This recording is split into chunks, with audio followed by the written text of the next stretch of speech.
गेल्या 5 दिवसांपासून जिल्ह्यात दमदार पावसाची सुरुवात झाल्याने शेतकऱ्यांनी भात लावणीला सुरुवात करण्यात आली असून शेतकरी शेतमजूर पोवारी भाषेच्या पारंपरिक लोकगीतांच्या तालावर भाताची लागवड करीत आहे।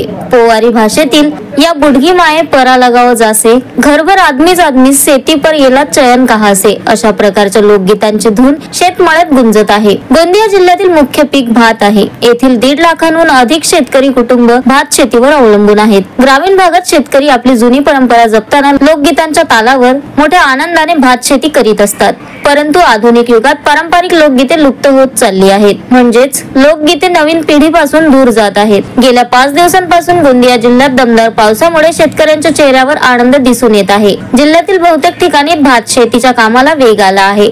Sunil Kawade, the sting operation news, Gondia. The sting operation news, सत्याचे दुसरे नाव, अन्यायावर लेखणीचा घाव।